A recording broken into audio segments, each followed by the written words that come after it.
नमस्कार मित्रांनो, स्वागत आहे तुमचं जॉब गुरु या आपल्या यूट्यूब चॅनलवर। मित्रांनो, आरोग्य विभाग अंतर्गत एक नवीन जाहिरात प्रसिद्ध झालेली आहे। आपण संपूर्ण माहिती पाहणार आहोत। पाहू शकता, उपसंचालक आरोग्य सेवा पुणे परिमंडळ पुणे म्हणजे पुणे जिल्ह्याची सध्या जाहिरात आलेली आहे। तुमचा जिल्हा कमेंट बॉक्समध्ये कमेंट करून सांगा, त्या जिल्ह्याची अशी जाहिरात आल्यास तुमच्यापर्यंत नक्की शेअर केली जाईल। तर कुठली पदं आहेत, अर्ज कसा करायचा आहे, निवड तुमची या ठिकाणी विदाऊट परीक्षा होणार आहे। फक्त तुमच्या मार्क्सवरती आणि तुमच्या एक्सपिरियन्सवरतीच तुमचं सिलेक्शन होणार आहे, तुमची परीक्षा असणार नाही। तर ही जाहिरात पाहू शकता, राष्ट्रीय आरोग्य अभियान पुणे परिमंडळ पुणे महाराष्ट्र यासाठी आलेली आहे। NHM अंतर्गत ही पदं भरली जात आहेत। 11 महिने 29 दिवसाचं कॉन्ट्रॅक्ट असतं। पुढे तुमचं या ठिकाणी काम समाधानकारक असल्यास पुढे कॉन्ट्रॅक्ट देखील रिन्युअल होत राहतं। तर यामध्ये विविध संवर्गाची 3 संवर्गाची पदं भरली जात आहेत। 11 महिने 29 दिवसासाठी सुरुवातीला तुम्हाला या ठिकाणी हे कॉन्ट्रॅक्ट दिलं जातं। त्याच्यानंतर या ठिकाणी पहा, संपूर्ण त्याबद्दलची माहिती याच्यामध्ये दिलेली देखील आहे। पुण्यासाठी या ठिकाणी हे अर्ज सुरू झालेले आहेत। तुम्ही महाराष्ट्रामधून कुठूनही असाल तरी देखील अर्ज करू शकतात। याची निवड कशी होणार आहे त्याची देखील माहिती आपण पाहणार आहोत। तर बघा, सर्वात अगोदर 3 संवर्गाची पदं आहेत। या ठिकाणी 3 नंबरचं पद आहे एक्सरे टेक्निशियन, यासाठी एकच जागा असणार आहे। हे पद जे आहे, तुमची नेमणूक जे आहे राज्य क्षयरोग नियंत्रण व प्रशिक्षण केंद्र पुणे या ठिकाणी असणार आहे। यासाठी खुल्या प्रयोगासाठी 38 वर्ष वय, राखीव प्रयोगासाठी 43 वर्षापर्यंत। एक्सरे टेक्निशियनसाठी 10+2 विथ डिप्लोमा इन रेडिओलॉजी किंवा एक्सरे रिलेव्हंट अप्रूव्ड युनिव्हर्सिटीमधून तुमचं एक्सरे टेक्निशियन असेल, त्याचा कोर्स किंवा डिप्लोमा झालेला आहे तरी देखील अप्लाय करू शकता तुम्ही। खुल्या प्रयोगासाठी या ठिकाणी वॅकन्सी असणार आहे। 17,000 स्टार्टिंग पेमेंट या पदासाठी आहे।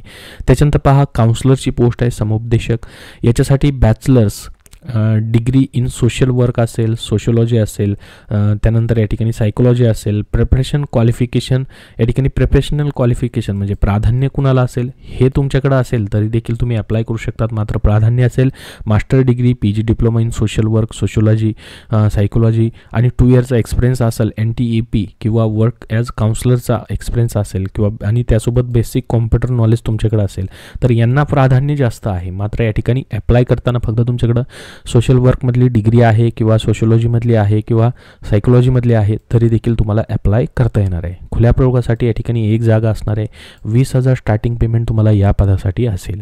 त्यानंतर पुढची पोस्ट भरली जाते फार्मासिस्ट औषध निर्माण अधिकारीची।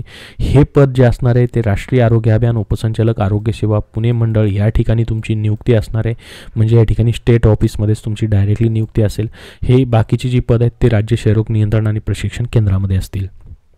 याच्यामध्ये बघा, वयोमर्यादा तुमची या ठिकाणी सेम आहे 38 ते 43। त्यानंतर याच्यासाठी पात्रता B.Pharm पाहिजे, MSIT या ठिकाणी पाहिजे, अनुभव असल्यास प्राधान्य असणार आहे। 17,000 स्टार्टिंग पेमेंट या पदासाठी असतो। इथं देखील खुल्या प्रयोगासाठी जागा असेल। तर या पदांसाठी तुम्हाला अर्ज जे आहे त्या ठिकाणी ऑफलाईन पद्धतीने करायचे आहेत। 24 जुलै 2025 ही लास्ट डेट आहे। संध्याकाळी 6 वाजेपर्यंत राष्ट्रीय आरोग्य अभियान पुणे परिमंडळ पुणे नवीन प्रशासकीय इमारत 3रा मजला विधान भवन समोर या ठिकाणी पिनकोड दिलेला आहे। इथं कार्यालयीन वेळेमध्ये तुम्हाला ॲप्लिकेशन आणून द्यायचे आहेत। त्या ठिकाणी ॲप्लिकेशन आणून तुम्हाला द्यायचे आहेत, पोस्टाने पाठवण्यासाठी उल्लेख त्या ठिकाणी केलेला नाही। यासाठी अर्जासोबत तुम्हाला फीस जोडायची आहे। 300 रुपयाचा demand draft deputy director health service Pune यांच्या नावाने काढून तो अर्जासोबत DD जोडायचा आहे। ठीक आहे, तर हा तुमचा DD देखील तुम्हाला जोडणं गरजेचं आहे। याच्यामध्ये पहा, पात्र उमेदवारांकडून विहित नमुन्यात अर्ज मागवले तर या ठिकाणी तक्ता क्रमांक B नुसार याची प्रक्रिया राबवली जाणार आहे। याच्यामध्ये राष्ट्रीय आरोग्य अभियान अंतर्गत विविध पदांच्या भरतीच्या अनुषंगाने प्रक्रिया जी राबवली जाते त्यामध्ये बघा, तुमची परीक्षा होत नाही तर याच्यामध्ये क्वालिफाईंग एक्झाममध्ये भेटलेले गुण त्याचे 50 गुण तुम्हाला दिले जातात। 50 गुणांपर्यंत तुमच्याकडे उच्च शैक्षणिक अर्हता असेल तर त्याचे 20 गुण दिले जातात।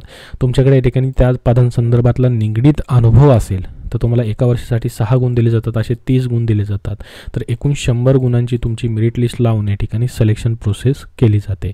काय काय डॉक्युमेंट जोडायचे त्याची माहिती दिलेली आहे। अर्ज नमुना देखील इथं तुम्हाला पाहायला भेटेल, त्यानुसार तुम्हाला हा अर्ज नमुना दिलेला आहे।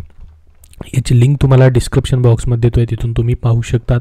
याबद्दल अजून तुमचे काय प्रश्न असतील तर कमेंट बॉक्समध्ये विचारा किंवा NHMच्या आरोग्य विभागाच्या ऑफिशियल वेबसाईटवरती देखील ही जाहिरात तुम्हाला इथं पाहायला भेटेल किंवा आपल्या टेलिग्राम चॅनलवरती देखील तुम्हाला ही जाहिरात दिलेली आहे, तिथून देखील तुम्ही बघू शकतात। धन्यवाद।